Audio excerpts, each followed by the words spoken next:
Welcome to Court Cousins. Two cousins sharing laughs and talking the team they love, the Orlando Magic. Let's get into it. We're moving in now to our next segment for today, Fact or Fiction. And in this segment, I will present some statements to Pich, and Pich you will begin by telling me whether that statement you believe to be fact or to be fiction. Are you ready for the first one, Pich? I'm ready. We've been dazzled. I've been spasmodic when I watch this gentleman. Yes. Cole Anthony will be the Orlando Magic leading scorer this year. Wow. I am going to go with fact. Okay. I'm going to go fact. I just don't. He is the one guy out there right now that can get the ball, create his own shot, has no problem chucking it up. I mean, I don't know what his field goal percentage is going to be. Don't matter. We're talking about highest scorer. I don't see anybody. Suggs occasionally wants to shoot it, but he seems more focused on the defensive end. I don't see anybody else that's going to start topping the things that he can do. And as we saw against the Knicks, he can drop 29 when he's really feeling it. And I don't see that other person that's going to lead us in scoring right now. We don't run the game through the post, so it's not going to be WCJ or Mo or even Big Chum if he comes back. So I just feel like at this point I got to say fact. Yeah. I don't think I have an out to go fiction on this one. Like you were saying, he's averaging right now 15.2. The nearest competitors to that for leading scorer would be Sweet Franz at 13.3. And we're going to talk about that sweetie pie later. And then Mo Bamba at 13.5.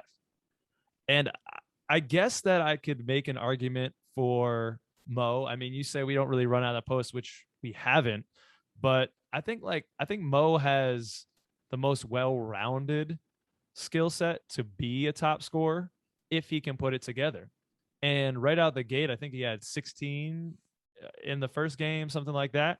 And it's kind of tailed off from there. And I don't want to jinx it. I'm not saying that it's going the wrong direction, but I'm still not seeing the consistency from Mo to say that he will be a leading scorer. Now, Cole also not the consistency that I want, but I think he's more secure in his role as the microwave six man who comes off the bench, even when we get like Markelle Fultz back, and he potentially has taken over the starting guard responsibilities. I still think Cole is going to get a lot of minutes because, like you said, who is going to score the rock? I mean, Jonathan Isaac coming back, he's known as a defensive stalwart. He's not known as a guy that puts points up. Chuma, we saw flashes that he can really shoot and get guys off the dribble once in a while, but we're going to talk about him later. Where's the leading scorer may not have even played a game yet, but based on what we see, we feel comfortable with fact on that. I'll stay with fact on that. So next one, I'm really excited about this one. So I'm gonna give you the statement, and then I'm gonna give you some of the numbers on it, so that you can go off of it. So big news in the Orlando Magic community. Not too long ago, Wendell Carter Junior was given the contract extension.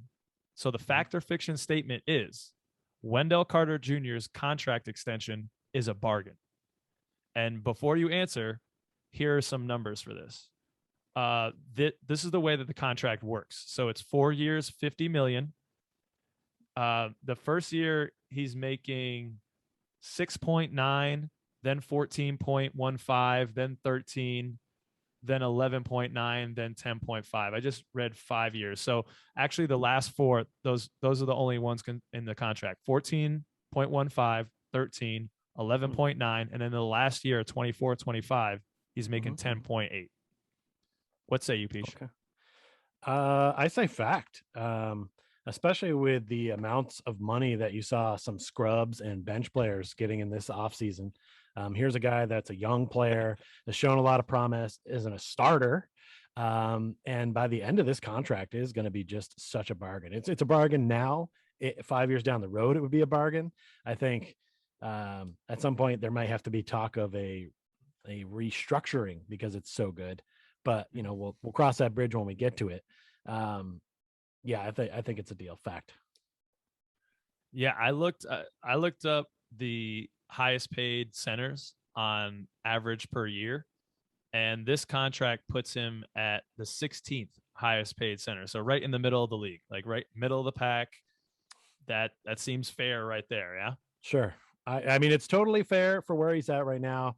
He doesn't maybe have the skill or ability of all the other guys, but he has the potential. And at his age, that 2 or 3 years down the road could be when he peaks. So this is low. I mean, man, we're not paying anybody else really. So what the heck? You got Yeah. money to spend under cap. Why not?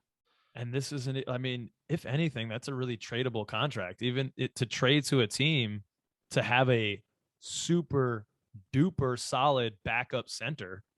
I mean, it almost is. It's fringe starter, almost backup money, and it definitely will be backup money. I think I heard on a podcast with Bobby Marks. I mean, there's going to be new TV money coming in right at the end of this contract, so that last year really might be a bargain. He's averaging, his career average is 11 points, 8 rebounds, 1.7 assists, 50% from the field. And that's pretty much what he's averaging this year. 10.8, 11 points, 9.3 rebounds, and 1.8 assists. Again, on 50%, a little over 50% from the field. He's Right. efficient with his touches. He's getting them mostly down low, but it should be said that he has stepped out and started to hit some threes. And if he can really do that more, then, as you said, his value is just going to continue to increase. Now, the only thing, you're going with fact on this, the only thing I think, I'll go with fact as well, but I will hedge my bet. The only thing that I would hedge on the fiction is he hasn't been able to stay on the court for an entire season yet.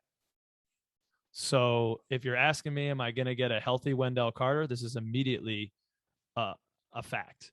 But I think the only reason we were able to get him to lock in at that 50 million number when guys like Jared Allen were getting 4 years 25 mil a year, the Cavs are screwed. Oh my God.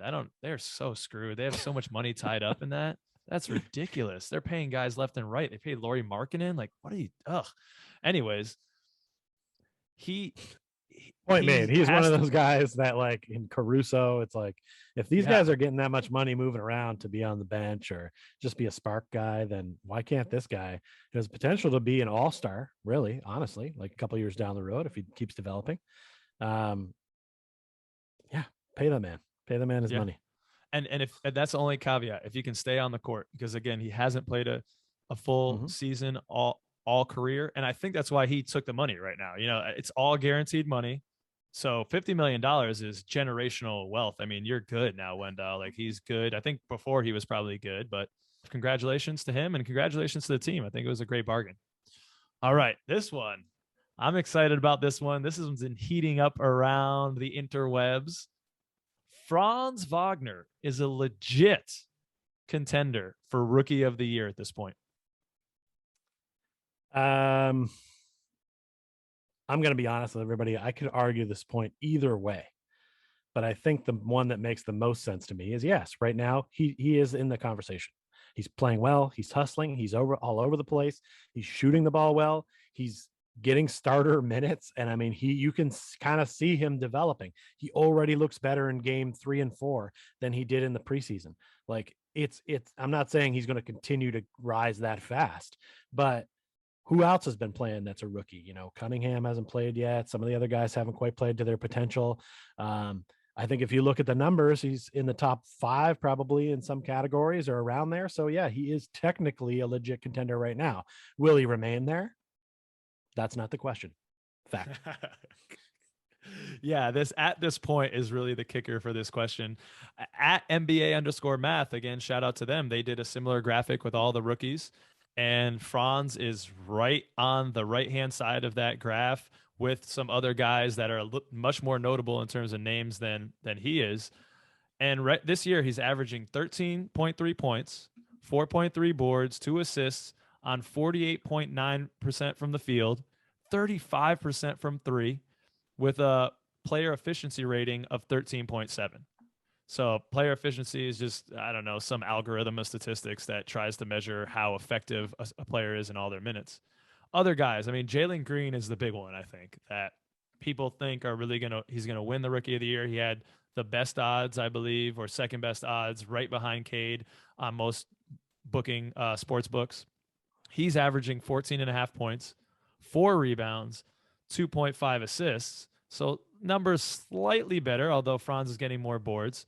His field goal percentage overall, though, is at 39%, a whole 10 percentage points less than Franz. Now, he is shooting 40% from 3, which is pretty impressive, but I'm not sure how many he's taking. I haven't watched a lot of Jalen Green this year because his efficiency rating is 10.6, 3 points lower than Franz.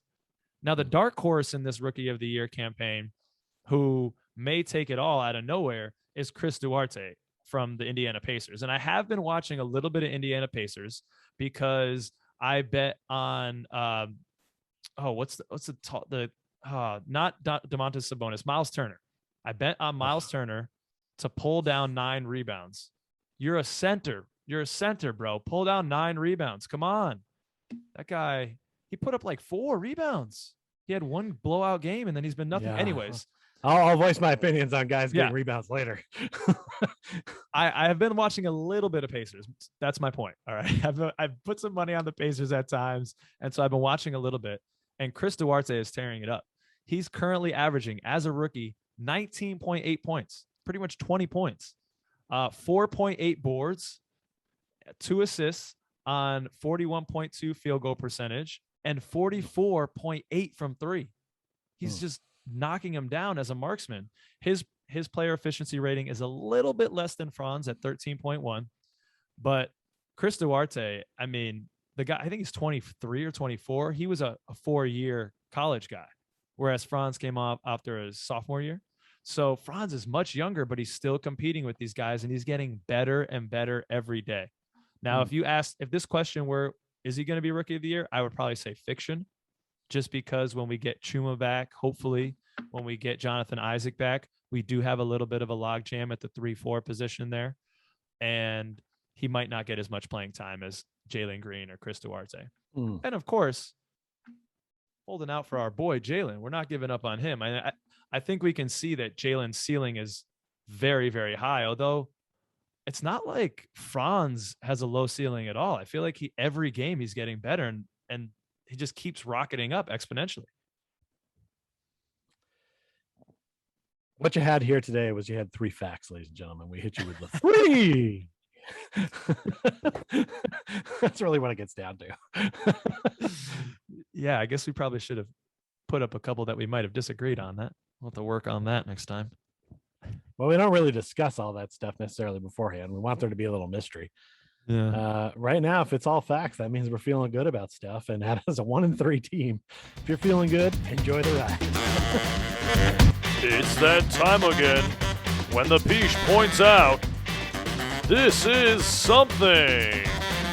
On October 27th, in a game against the Charlotte Hornets, the Orlando Magic were outscored 120 to 111.